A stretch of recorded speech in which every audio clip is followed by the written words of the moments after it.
ស្ដីបងប្អូនសិស្សនិស្សិតទាំងអស់គ្នា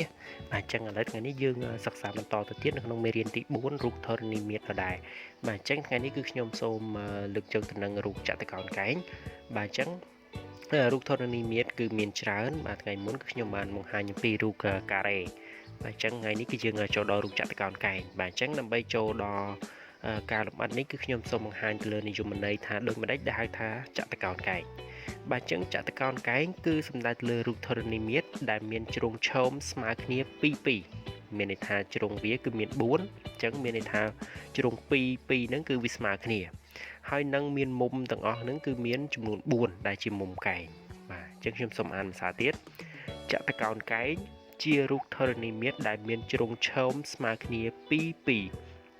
និងមានមុំ4ជាមុំកែងបាទអញ្ចឹងចុចថាតើជ្រុងឈោម2ហ្នឹងស្មើគ្នាយ៉ាងម៉េចបាទអញ្ចឹងខ្ញុំសូមបង្ហាញរូបតែម្ដងបាទអញ្ចឹងបងប្អូនអាចសង្កេតឃើញហើយគឺយើងមានរូបទាំងអស់បាទមានរូបមួយប៉ុន្តែរូបហ្នឹងគឺយើងមើលសង្កេតឃើញគឺជ្រុងវាទាំងអស់គឺមាន4បាទមានថាជ្រុងកខកខអញ្ចឹងជ្រុងទាំង4ហ្នឹងឯងគេឲ្យឈ្មោះថាមុំកែងបាទហើយជ្រុងដែលដូចគ្នាដែលហៅថាជ្រុងឈោមដូចគ្នា2ហ្នឹងឈោមយ៉ាងម៉េចបាទអញ្ចឹងឈោម2នេះគឺមានថានេះជ្រុងកទៅខនេះហើយនឹងជ្រុងកទៅខនេះមានថាប្រវែងទាំងពីរហ្នឹងគឺមានប្រវែងស្មើគ្នាបាទអញ្ចឹងមួយនេះនិងមួយនេះគឺស្មើគ្នាអញ្ចឹងវាមាន2ហើយអញ្ចឹងនៅសល់2ហ្នឹងគឺនៅសល់មួយចំហៀងខាងនេះទៀតគឺមានន័យថាជ្រុងកហើយនឹងជ្រុងកហើយនឹងជ្រុងខនិងជ្រុងខនេះគឺមានប្រវែងស្មើគ្នាបាទអញ្ចឹងពីខាងលើមានថាប្រវែងខាងលើនេះមួយនិងប្រវែងខាងក្រោមនេះមួយគឺស្មើគ្នាហើយនឹងប្រវែងឈរកនិងកហើយនឹងជ្រុងខនិងខនេះគឺមានប្រវែងស្មើគ្នាបាទអញ្ចឹងគឺវាផ្ទុយនឹងការ៉េរបស់យើងការ៉េយើងគឺជ្រុងទាំង4ហ្នឹងគឺស្មើគ្នាទាំងអស់ប៉ុន្តែចតុកោណកែងគឺអត់ទេគឺស្មើតែ2តែប៉ុណ្ណោះមានថាលើមួយក្រោមមួយនេះគឺស្មើគ្នាហើយអាឈរខាងឆ្វេងមួយស្ដាំមួយនេះគឺមានប្រវែងស្មើគ្នាអញ្ចឹងយើងត្រូវចាំតែប៉ុណ្្នឹងទេគឺជ្រុងទាំង2មានថា2ស្មើគ្នាបាទ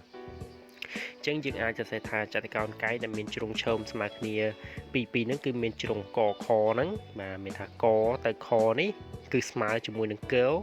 មកខនេះហើយជ្រុងកនិងកនេះបាទមានថាពីលើកហើយនឹងកនេះគឺវាស្មើជាមួយនឹងខបាទអញ្ចឹងនេះគឺជារូបមន្តនៃរូបធរណីមាត្រចតុកោណកែងបាទគឺបងប្អូនត្រូវចាំកន្លែងហ្នឹងបាទ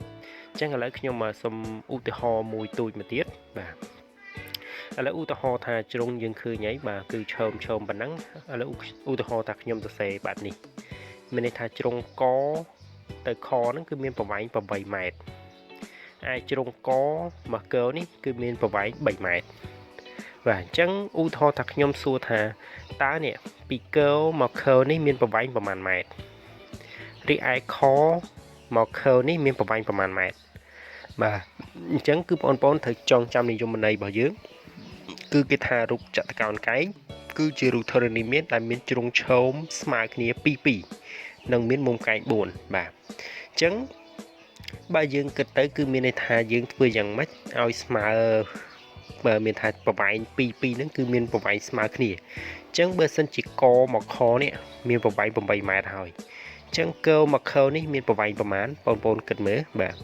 អញ្ចឹងគឺប្រកាសជាមានប្រវែង8ម៉ែត្រដូចគ្នាបាទអញ្ចឹងមានន័យថាអាលើហ្នឹងគឺវាស្មើនឹងខាងក្រោមនេះបាទបន្តមកទៀតគឺគេសួរថាខមកខនេះមានប្រវែងប្រមាណម៉ែត្រអញ្ចឹងបើយើងកលេចទៅគឺនេះប្រវែងយើងកមកកនេះគឺមានប្រវែង3ម៉ែត្រហើយអញ្ចឹងបើដើម្បីឲ្យវាស្មើ2ហ្នឹងគឺមានន័យថាកន្លែងយើងថាបំពេញហ្នឹងគឺមាន3ម៉ែត្រដូចគ្នាបាទអញ្ចឹងសូមបញ្យល់ភាសាទៀតខាងលើកមកខមានប្រវែង8ម៉ែត្រអញ្ចឹងកមកខនេះក៏មានប្រវែង8ម៉ែត្រដូចគ្នាបាទហើយបើសិនជាកមកកនេះ3ម៉ែត្រអញ្ចឹងខមកខនេះ3ម៉ែត្រដូចគ្នា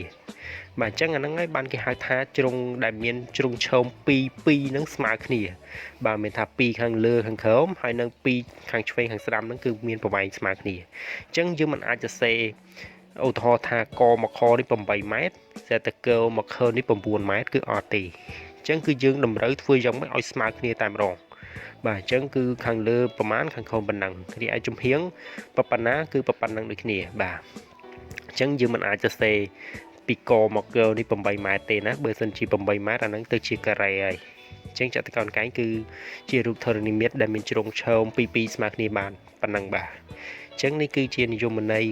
ខ្លីៗបាទហើយនឹងឧទាហរណ៍ខ្លីៗសង្ឃឹមថាបងប្អូនអាចយល់បាទអញ្ចឹងថ្ងៃនេះគឺវីដេអូមានតែប៉ុណ្្នឹងទេបាទអញ្ចឹងសូមអរគុណសម្រាប់ការទស្សនាយើងនឹងជួបគ្នាទៅនឹងរូបធរណីមាត្រថ្មីៗបន្តទៀតបាទសូមអរគុណ